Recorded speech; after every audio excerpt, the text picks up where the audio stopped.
the 30mm track increase as well. And then if you come underneath here, I'm not crazy enough to do that, but whoa. Let's do it again with the rock crawl and see how much easier this is. Bit rocky.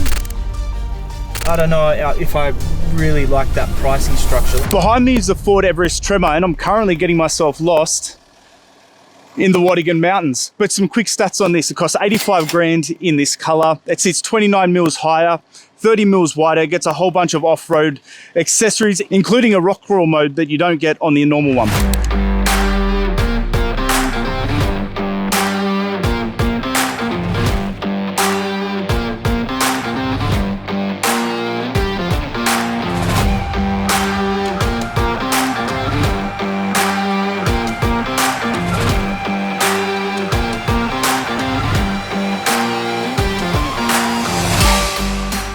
And in this video, I'm going to show you how I ended up here, and I'm going to show you 3 things I like about it, 3 things I don't like about it. Short, sweet, let's get into it.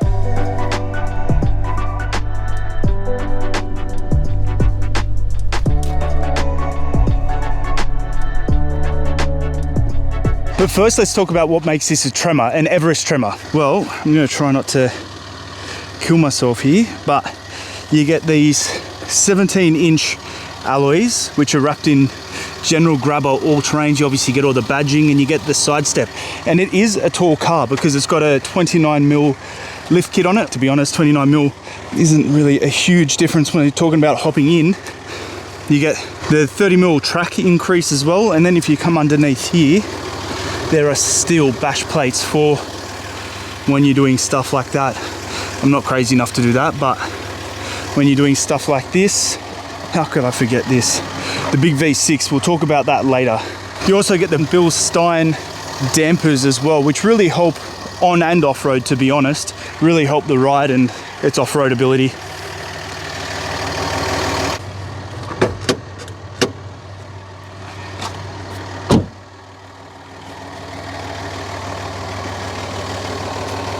Now, another thing I really like about this Everest is the turbo diesel V6, because you get 184 kilowatts, 600 newton meters of torque, which, look, they're good numbers, but the main thing about this, it's also made it to a 10-speed gearbox, by the way, so it's the same combination as every other Everest and Wild Track. But if you're going to be coming and doing off-road stuff, it just makes it feel so much easier. Like, I can't explain the difference between, we went up in an Isuzu as well, in a MUX, and this just did it so much easier, so much less labored.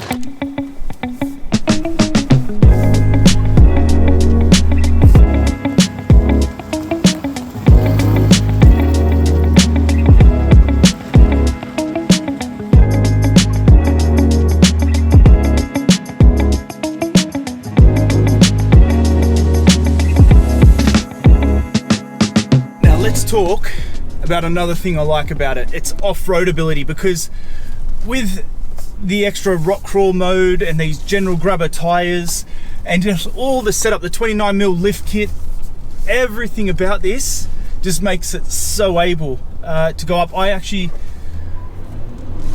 while I saw some cars struggle. I saw, what was it, Land Rover just before struggle to get up that. This did it easily, and I didn't actually take the best track just then, the best line, and it just got a bit of wheel spin and just powered through.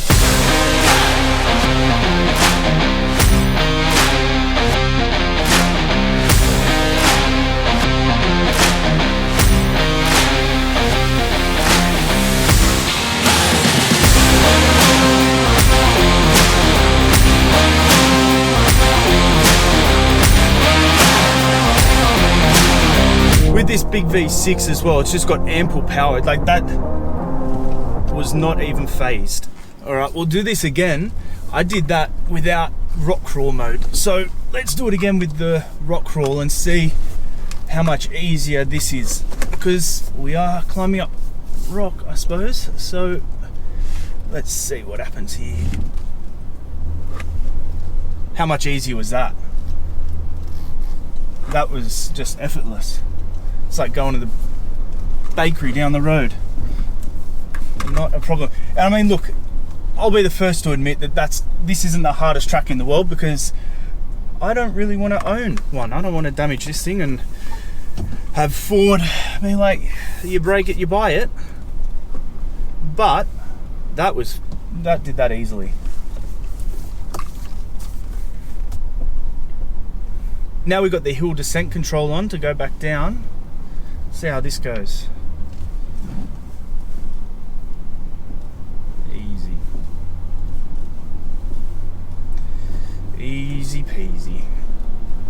There you go.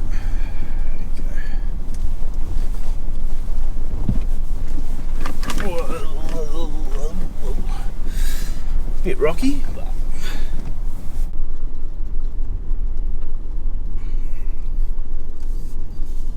now the third thing that I like about this is just the value proposition, because I drove the Nissan Patrol Warrior, and I'll put a link up there if you want to watch that video. The big V8, it's a beast. I do love that car, but it costs 120 grand.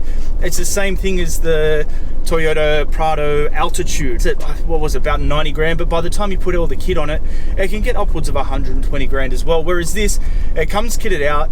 You don't really have to do too much more. There are some options that you might want to get on it, and I'll speak about those in the next part.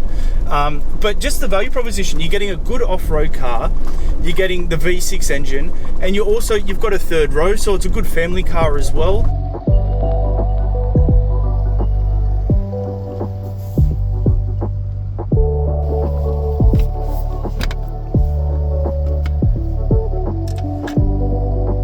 Still do get the big 12-inch vertical touchscreen, which is quite good to use. It's very straightforward, and I like the vertical orientation of the Apple CarPlay and Android Auto, which is wireless, and you've got your wireless charger. So there is a fair bit of kit in here. But yeah, it can become an expensive car by the end of the year if you are going to be towing and going off-roading and you want the bull bar and the extra, undercar protection. It can become, creep into the 90s. The other thing is, if you're going to be towing and going on some larger trips, it's worth noting that payload has been compromised a little bit. It's not a massive difference. It's about 13 kilos, but when you're doing your calculations, it's worth taking that into account. Actually, we're going to do a fourth thing as well for the good stuff, because the way this rides on the road with the dampers and these big all-terrains is actually surprisingly good. It's very, very comfortable car to drive on the road. You'd think that it would be quite noisy in here with the big kind of knobby tires on it, but it's not. It's very quiet, and the ride's very soft, and it's quite pleasant. Like we did some highway Ks, a fair few highway Ks to get up here, and it's kind of just a dream, really.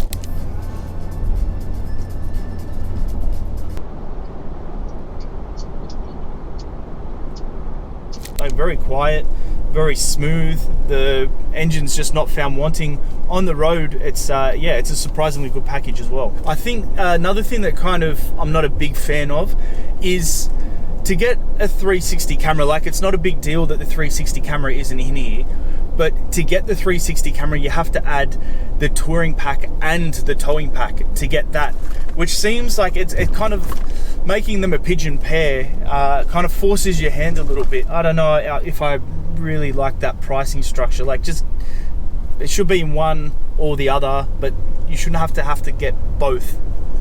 I don't know. That's just my way of thinking. I could be wrong. Let me know in the comments.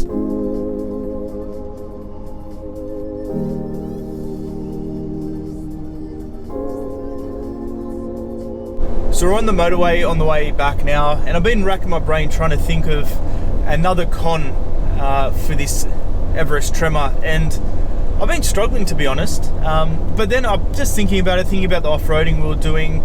Like, it was very capable doing that, and we could have done a lot more. But this thing's set up to be the serious kind of off-roader. It's got the big all-terrains, the lift, the wider track, everything like that. A front diff locker. I feel like that, and yes, it's got all the different terrain modes, so it'll go up, anything. It's like a mountain goat. But I just feel like, if this is meant to be the full-on off-roader, it could have done with a front diff lock. Maybe I'm stretching a bit and just clutching at straws. If you're going to be towing, you'll need the towing pack. If you're going to be doing some serious off-roading, you want that one. You definitely have to have the premium, the comfort pack in here that does the electric seats over on the passenger seat and the memory and the heating and ventilation. You're going to want that one. But yeah, let me know in the comments what you think about the whole pricing thing on these cars. Like, at 85 grand, what do you think should have been thrown in and what do you think is acceptable to pay a bit extra for? Let me know in the comments, what do you think about this car? Make sure you subscribe so you can catch the next video, and I'll see you in that one.